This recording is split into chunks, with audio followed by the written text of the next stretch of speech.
Hi guys, and welcome back to today's video. I hope you guys are all doing great. As you can tell from the title down below, I'm going to be talking about my top 5 challenges and honestly kind of things that I've learned along the way as my, honestly on my journey as a homeschool mama. For those of you that are new here, I am a second generational homeschool. I was homeschooled myself, K through 12. I did have a wonderful experience with it, and because of that experience and the joy it brought my family growing up, hi honey, in my life, I decided that I wanted to extend that same type of lifestyle and just go overall to my family as well. But yeah, I do hope you enjoyed today's video, and as always, if you do, don't forget to give it a thumbs up, and let's get into it. So the first challenge, and these are in no particular order, but the first challenge, and I say challenge, but really it's just kind of a whole mindset change for me. But the first thing that I really struggled with, especially my first year of homeschooling, as a disclaimer, this is only my second year, but because I have been submersed in the homeschooling world my entire life pretty much, I kind of learned along the way that it's not necessarily a method of education. It's not, you know, what curriculum you use and how you teach and things like that. But really the homeschooling challenge for me was to get out of the mindset of a form of education and instead switch my mindset to this is an entire lifestyle. It is a total switch, a total change, a total lifestyle of your entire life. So it is not necessarily a, like I said, a method, education method, there you go. So it's not necessarily about the curriculum I'm using. It's not about, you know, is this the best form of education that I want for my children, which I believe it is, but I might be biased. But I am a huge fan of homeschooling. But I am not, I don't know, like I've struggled with trying to step away from like, yes, this is for my family, the best method that I can think of for homeschooling, or for education, sorry. But at the same time, I've also struggled with, it's not just the education, it is a whole lifestyle. It changes everything. It changes the way you think about education. It changes your life, as in what you might do on a day-to-day basis. If you like your entire like being as a mama is changed by choosing this quote-unquote method, or should I say lifestyle. So the challenge for me was, like I said, getting out of the mindset of, okay, this is a good educational method, to, okay, this is my life now, so my entire life surrounding this needs to be about this. So it's creating a whole atmosphere of learning, it's creating a lifestyle, instead of just thinking of like, oh, this is just an educational thing for my kids. But no, it's our entire life has changed because of it, and honestly it's changed for the better. The second thing that I've honestly I still am struggling with it, I'm still learning how to not struggle with it, but that is just the juggling of everything. It's everything, and I know you mamas know what I mean, but you are wearing the hat of the cook, you are wearing the hat of the cleaning lady, the laundry person, like everything, you know, making sure your kids have all the clothes, and if you have multiples, all the right sizes, and all the right seasons, and all the right shoes, and like just everything, and all the right food, and all the like making sure everything is done. And then homeschooling, do I have the right curriculum? Do I have the right methods? Do I have everything?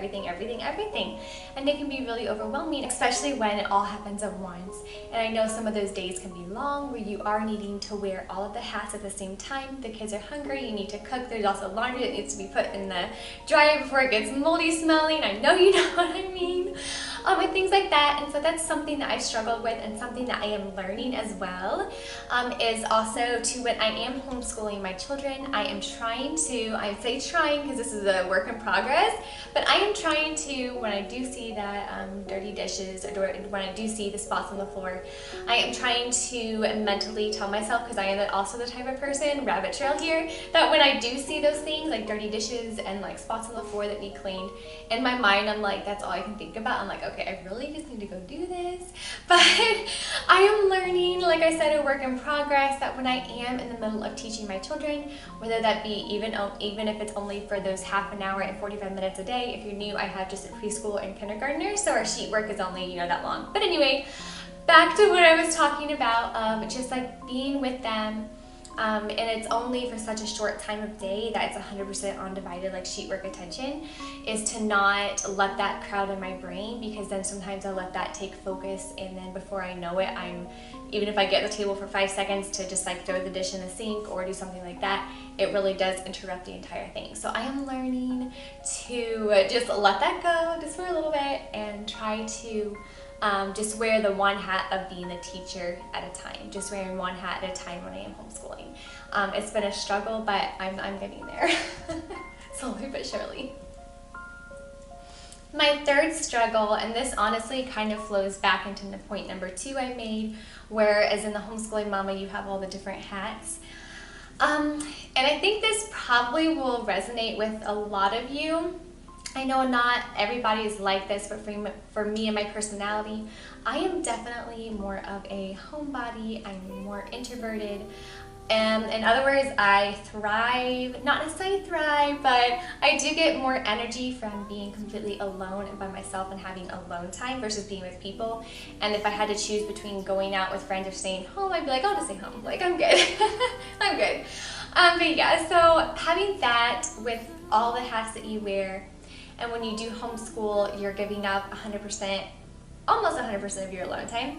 And that's been a struggle for me and my personality, and something that I am learning and I'm honestly not very good at, is actually realizing when I do need that alone time, even if my alone time is now talking to you, like doing a video. Normally around this time that Madeline's in a nap right now. We'll see how long that lasts. And then Oliver and Ellie, like, they're outside playing, and so that is my alone time right now. They're actually just right out here. It's really cute. So yeah, so learning how to realize when I need to step back and have that alone time, even if it means just doing this, or if it means running to the grocery store by myself. That's been a challenge. It really has been, to make sure that the weeks and the days don't flow into each other without me stepping back and needing that alone time. Because I am definitely a much different person, if that makes sense, when I don't get it. And I can be very standoffish, like secluded, like secluding myself almost in my emotions, there you go, when I don't get it. So yeah, number 3 is definitely struggling with not having that alone time. Did you guys have fun outside? Yes. Yeah. Did you guys play with the chickens? No. No. Bye. Oh, you getting another snack? Perfect. The 4th thing, and this is something that I haven't done really recently, but it's something that my first year of homeschooling I was constantly doing, and that is falling into the whole comparison trap, the comparison game.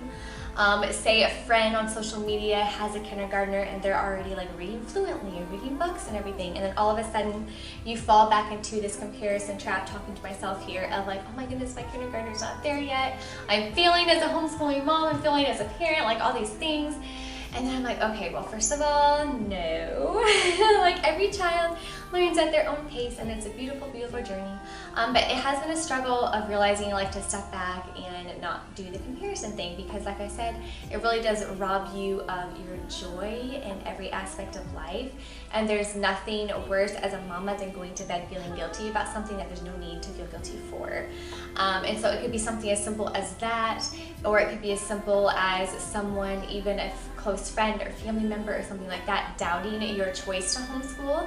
And then when they start questioning, you know, why you do it, then immediately sometimes I'll jump back into my mind of like, oh, really, why am I doing it? Maybe it's not the right best decision, or is the best decision, or whatever. And then I always jump back and remind myself, it is our journey, it is our story, and as beautiful as it may seem to me, and as beautiful as it is factual to me, it may not be what someone else's ideal should be for my family, but that's okay. And I've learned to honestly kind of step away from that aspect of it and realize that my husband and I together have chosen this journey for our family. We are both 100% on board with this journey. We think it's a beautiful one, and apart from that, nothing else should matter. And that would be an encouragement to you mamas as well. If someone is doubting your journey or your decision to homeschool, it is your lifestyle, it is your journey, it is your story, and you write it how you want to write it. But yeah, that's something that I have struggled with, and I am finally on the other end of realizing the freedom of just doing what you want anyway, because it's beautiful. The 5th and last challenge, and I say last, but I could honestly probably continue these forever, because we all have our challenges every single day of like, it's just life itself, you know? But yeah, so our 5th and last challenge would probably be and it's 10-month-old challenge because she's 10 months. And that would be learning how to homeschool with a baby well. I did share a video on tips for homeschooling with a baby. I will have it linked up above or down below, but probably down below knowing me because I forget to put the cards in sometimes. But yeah, that is homeschooling with a baby, and it is a beautiful challenge, and it's something I would never ever change. But it is difficult when baby needs mommy, the toddler needs mommy. At the same time, I'm needing to give my kindergartner my undivided attention for his reading lessons, for his math, and something that I have learned through this phase of life of having that baby, toddler, actual kindergartner needing me all at the same time is, first of all, I always do try to make sure that little one's cups are full, and my toddler has, I do have little beginning writing things for her to do that she loves to do, but she gets them done so quick where she's like, next mommy, next, and the baby's like, mommy, I need bed, and the kindergartner's like, okay, what word do I read next? So it's like, but something that I have learned is to make sure little ones, their cups are filled first. And as soon as their cups are filled first, like the little one has been fed, she's happily playing, then I can sit down with my kindergartner. And my kindergartner also knows now that we don't really sit down and do school per se. Like I do lay out their workbooks, so whenever I do have that half an hour of time in the morning, I then am able to come uninterrupted, there we go, and sit down with him and kind of like work with him, but also knowing that the baby's happy and content. So every morning it might look a little bit different. We do have the same type of rhythm and flow throughout the day, but for the most part, like it does fluctuate as far as getting that schoolwork done. But that's definitely been a challenge of just being needed by several little people at once and still maintaining the calm, still maintaining the grace and the affection that I need for my littles day in and day out. Hi sweetie, what you guys doing? Well guys, thank you for watching today's video. I did want to end with also mentioning that even though I know every single one of us may have the challenges, we may have the different ups and downs of every day, but I also did want to also mention that even though there might be days where I have dozens of challenges or obstacles that get in the way, and there'll be some days that are just so long that I'm not able to at all sit down and do that math lesson or sit down at all and do that reading lesson. One thing I wanted to mention is that nothing, no challenges or anything will ever prepare you or compare to the absolute joy that comes with creating that bond with your little ones and those memories with your little ones, because you are homeschooling, you are at home with your little ones, and even though the days might be long, that doesn't mean they're bad, and it's very hard for me sometimes to distinguish a hard day versus a bad day, because just because I'm having a hard day does not make it a bad day. It's just hard, you know? But yeah, I did want to encourage you that even though it might be challenging and all of those things, to honestly just step back and realize that there is no greater joy or blessing than being there for your little ones, to being the one that gets to actually see that light bulb click when they start blending those special sounds, when they get all the sight words. It is such a joy, hi honey, to be there for that. My mom used to call them light bulb moments of when the light goes on and they get it and you're like, yes, and I taught that to you. Nothing really that can compare or prepare you for that joyous moment when like they understand it, you as a teacher have given that piece of information to them, and then you create this bond and you tell them like how proud you are of them, and then you see them light up, and it just creates this beautiful picture, a family picture of just bond and the memories that we create together. But yeah, it's been a joy for sure. And last thing, I'm like rambling a lot here, sorry, but the last thing to the last thing is I did want to also throw out there too that, and I mentioned before, the hard days and the bad days. And one thing that I am learning, because I'm going back and forth to like the challenges of what I'm learning, one thing I'm learning about the hard days as well is that I am trying to choose to be thankful for them, because I've also learned that those hard days are the days where God kind of reminds me that, oh, you can't do it by yourself. And I'm like, yes, I can. And he's like, no, you can't. And so I've learned throughout those hard days, I kind of need those hard days in my life to constantly remind me that I need to rely on God.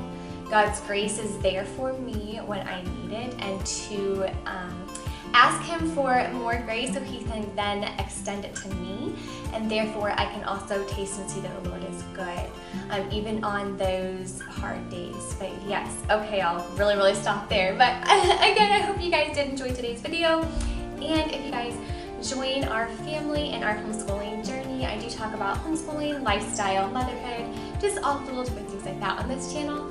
So I would love to have you join our family. You can do so by subscribing down below. But until the next video, you guys stay safe and